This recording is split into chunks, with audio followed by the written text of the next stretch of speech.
പലരും stage show ഒക്കെ ചെയ്യുന്നവരാണ്. അനുവിന് കാറുള്ള സമയത്ത് അനു കാറിലാണ് വരുന്നതെങ്കിൽ നമ്മളോടൊക്കെ ചോദിക്കും, ചേട്ടാ ട്രിവാൻഡ്രത്തേക്കാണ് വരുന്നത്, ചേട്ടാ എൻ്റെ കൂടെ വരുന്നോ, സീറ്റ് ഉണ്ട് എന്നൊക്കെ പറഞ്ഞിട്ട് നമ്മളെ ഏറ്റവും കംഫർട്ടബിൾ ആക്കുന്ന ഒരാളാണ്. എന്ന് വെച്ചാൽ നമ്മൾ അങ്ങോട്ടേക്ക് എന്തെങ്കിലും. പക്ഷെ അവിടെ ചെന്ന് കയറിയപ്പോൾ നമുക്ക് അറിയാത്ത ഒത്തിരി പേരുണ്ട്, ആർട്ടിസ്റ്റുകളും അല്ലാത്ത ഈ പറയുന്ന കണ്ടസ്റ്റൻസ് എല്ലാവരും ഉണ്ടായിരുന്നു. അപ്പോൾ അവരായിട്ട് പരിചയപ്പെട്ട് മുന്നിൽ വന്നപ്പോൾ ഈ ഫോണൊക്കെ ഞങ്ങൾ തനിയെ മറന്നു, എല്ലാവരും മറന്നിട്ടുണ്ടായിരുന്നു.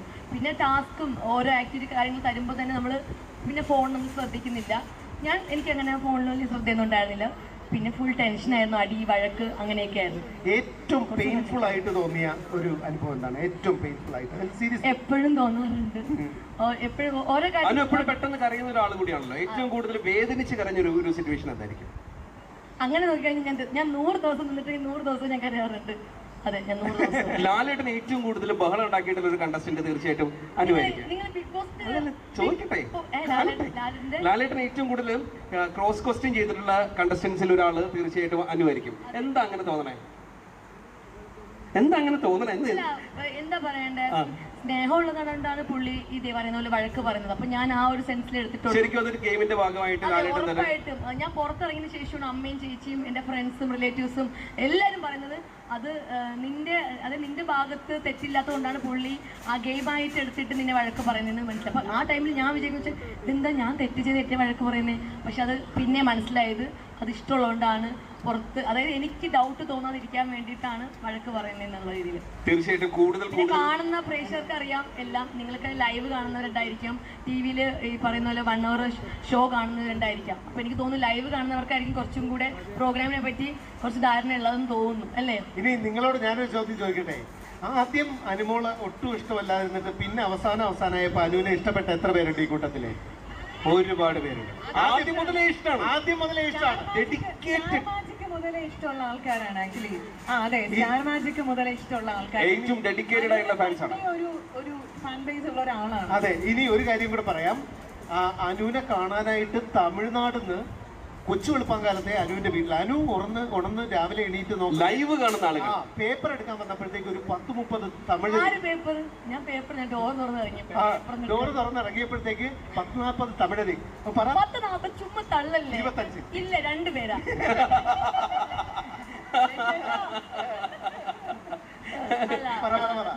നാഗർകോവിലിൽ നിന്ന് 2 ചേട്ടന്മാര് വന്നു, തമിഴാണ്. പുള്ളിക്കാരൻ അങ്ങനെ ബിഗ് ബോസ് കാണാറില്ല. പക്ഷെ എന്താ, ഞാൻ പുള്ളിക്കാരൻ്റെ കസിനാണ് ഈ ബിഗ് ബോസ് കാണുന്നതെന്ന് പറഞ്ഞിട്ടുണ്ടായിരുന്നു.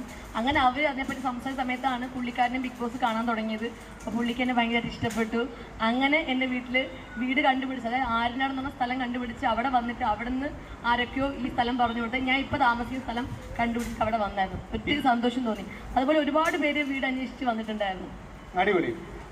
എന്തായാലും താങ്ക് യു. എന്തായാലും സംസാരിച്ചോട്ടെ. എന്തായാലും ഈ ഒരു ബിഗ് ബോസിലെ ഈ ഒരു സീസൺ 7 ടൈറ്റിൽ വിന്നർ ആവാൻ കഴിഞ്ഞാൽ ഒത്തിരി സന്തോഷം. അതിലൊരുപാട് നന്ദി അറിയിക്കേണ്ടത് നിങ്ങളെല്ലാവരുടെയാണ്. കാരണം വോട്ടിലൂടെയാണ് നിങ്ങളെല്ലാവരും ഈ പറയുന്നുണ്ട് PR. ഇപ്പോഴും പലവർക്കും അറിയത്തില്ല PR എന്താണെന്നുള്ളത്, ആർക്കും അറിയത്തില്ല.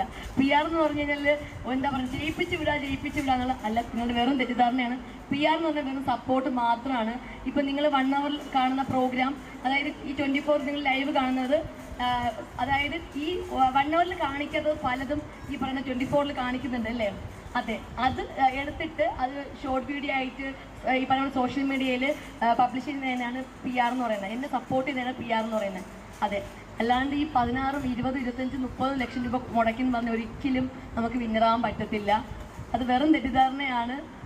അപ്പോൾ എന്താ, പിന്നെ നിങ്ങൾക്ക് എല്ലാവർക്കും എനിക്കറിയാം എല്ലാവർക്കും എന്നെ ഇഷ്ടമാണ്, എനിക്കൊരു സപ്പോർട്ട് ഉണ്ടെന്ന് അറിഞ്ഞിട്ടാണ് ഞാൻ ഈ ഒരു ബിഗ് ബോസ് ഹൗസിലോട്ട് പോകുന്നത്. അത് ഇപ്പോഴും എപ്പോഴും എനിക്ക് അറിയാം ഞാൻ ഉണ്ടെന്നുള്ളത്, അല്ലേ? അതെ, എല്ലാവരും ചേർന്ന് അനുവിന് ഒരു ഗംഭീര കൈഡി കൊടുക്കാം നമ്മളോടൊപ്പം. അതെ, നിങ്ങളുടെ സ്നേഹത്തിന് ഒരുപാട് നന്ദിയാണ്. ഒത്തിരി പേര് വന്നപ്പോൾ തന്നെ പറഞ്ഞു, ഒരുപാട് വോട്ടൊക്കെ ചെയ്തു, ഫാമിലിയിൽ എല്ലാവരെയും കൊണ്ട് വോട്ട് ചെയ്യിപ്പിച്ചു, ഫ്രണ്ട്സിനെ കൊണ്ടൊക്കെ വോട്ട് ചെയ്യിപ്പിച്ചു എന്നൊക്കെ ഒത്തിരി പേര് പറഞ്ഞിട്ടുണ്ടായിരുന്നു. അതുകൊണ്ട് ഒത്തിരി സന്തോഷം. നിങ്ങളുടെ ഫാമിലിയിൽ ഒരു മെമ്പറായിട്ട് എന്നെ കാണുന്നതിൽ ഒത്തിരി സന്തോഷം. എപ്പോഴും അങ്ങനെ വേണം. ഞാൻ എവിടെ പോയാലും പറയുന്നതാണ്, നിങ്ങളുടെ വീട്ടിലൊരു കുട്ടിയായിട്ട് അല്ലെങ്കിൽ ഒരു അനിയത്തിയോ ചേച്ചിയോ മകളോ അങ്ങനെ കാണണമെന്നുള്ളത്. അതിൽ ഞാൻ ഒരുപാട് അഭിമാനിക്കുന്നുണ്ട്. Thank you.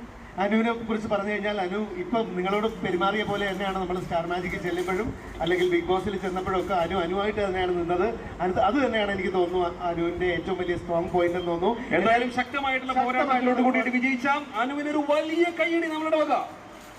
ഒരിക്കൽ കൂടി പോപ്പീസിന്റെ സൈഡിൽ നിന്നുള്ള എല്ലാവിധ സ്നേഹം കൂടി നമ്മൾ ഈ ഒരു അവസരത്തിൽ അറിയിക്കുകയാണ്. കാരണം ബിഗ് ബോസിന് ഇറങ്ങിയ ഉടനെ പോപ്പീസിന്റെ 100 ഔട്ട്ലെറ്റിന്റെ ഇനോഗ്രൽ നമ്മുടെ അസോസിയേഷൻ ആണ്. അപ്പൊ ആ ഒരു അതിൽ ഒത്തിരി സ്നേഹം അറിയിക്കണം. അത് മാത്രമല്ല 100 ഡേയ്സ് കഴിഞ്ഞ് അനു ബിഗ് ബോസിന് ഇറങ്ങിയതിനു ശേഷം ഭയങ്കര സുന്ദരിയായിട്ടുണ്ട് അല്ലേ? കുറച്ചുകൂടി കുറച്ച് സൗന്ദര്യമൊക്കെ കൂടിയിട്ടുണ്ട്. ഞാൻ കുറച്ച് എന്റെ വെയിറ്റ് കുറഞ്ഞു, 6 കിലോ കുറഞ്ഞു. 6 കിലോ 6 kg കുറഞ്ഞിരിക്കുക. അപ്പൊ വെറുതെ അല്ല, അപ്പൊ നല്ല ഗംഭീരമായിട്ട് നല്ല സുന്ദരിയായിട്ടുണ്ട്. അപ്പൊ എന്തായാലും സന്തോഷമായിട്ട് ഇങ്ങനെ തന്നെ ഇരിക്കുക. അപ്പോ now we are moving on to the fashion show. കുറേയധികം പേര് കാത്തിരിക്കുകയാണ്. ഇന്ത്യയിൽ ഇന്ന് വരെ ഇത്രയും പേരുള്ള ഒരു റാമ്പ് വാക്ക് നടന്നിട്ടുണ്ടോ എന്നുള്ള കാര്യം സംശയമാണ്. കാരണം ഒരു ഫാമിലിയിൽ ഒരു 3 പേര് വെച്ച് കൂട്ടിയാൽ തന്നെ ഏകദേശം ഒരു 300 പേര് നടക്കുന്ന ഒരു പിന്നെ റാമ്പ് വാക്കാണ്. ഇനി അനു പോപ്പീസിനെ പറ്റി 2 വാക്ക്.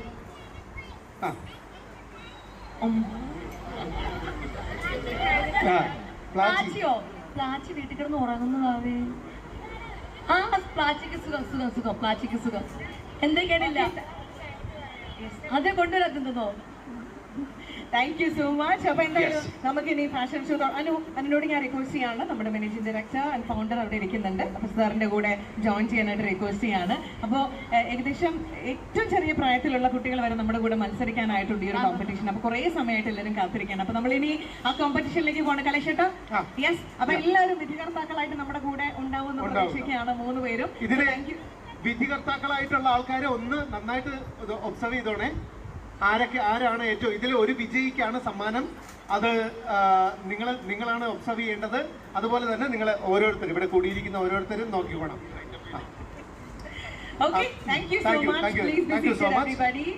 അപ്പോ വീണ്ടും തിരിച്ചു വരും. പോപ്പീസിനെ പറ്റിയിട്ട് 2 വാക്ക്. പോപ്പീസിനെ പറ്റി പറയുകയാണെങ്കിൽ ഇതിപ്പോ 100ാമത്തെ ഔട്ട്ലെറ്റ് ആണ്. ഞാൻ ഇനാഗ്രേറ്റ് ചെയ്യുന്നത് 2ാമത്തെ തവണയാണ്. ഒന്ന് കോട്ടയത്തും ഒന്നിപ്പത്തെ കൊടവള്ളിയിലാണ് 2ാമത് ചെയ്യുന്നത്. ഒത്തിരി സന്തോഷം എന്നെ ഇൻവൈറ്റ് ചെയ്തതിന്. ഞാൻ സത്യം പറഞ്ഞ് ഞാൻ പോപ്പീസിന്റെ വലിയൊരു ഫാനാണ്. കാരണം എൻ്റെ ചേച്ചിയുടെ മോൻ അവൻ ജനിച്ച സമയം മുതൽ ഇപ്പോൾ അവൻ 5 വയസ്സായി. ആ സമയം വരെ ഞാൻ അവനുള്ള ഡ്രസ്സെല്ലാം ഞാൻ പോപ്പീസിൽ നിന്ന് എടുക്കുന്നത്. അത്ര നല്ല ബ്രാൻഡഡ് ഡ്രസ്സാണ്, നല്ല ക്വാളിറ്റിയാണ്, നല്ല കളക്ഷനാണ്. അമ്മമാർക്ക് എല്ലാവർക്കും അറിയാം പോപ്പീസിന്റെ കാര്യങ്ങൾ. എല്ലാവരും പറഞ്ഞു തരേണ്ട ആവശ്യമില്ല. അതുകൊണ്ട് ഞാൻ പോപ്പീസിന്റെ വലിയൊരു ഫാനാണ്, ബിഗ് ഫാനാണ്. അപ്പോൾ വിളിച്ചപ്പോൾ തന്നെ ഭയങ്കര സന്തോഷം തോന്നി. വീണ്ടും എന്നെ വിളിച്ചതിൽ ഒത്തിരി സന്തോഷം. Thank you. All the best Popees. Thank you so much. അപ്പോൾ കലേഷേട്ടാ, മാത്തു, അനു മാത്രമാണ് അങ്ങോട്ട് പോകുന്നത്. നമ്മൾ 3 പേര് ഇവിടെ തന്നെ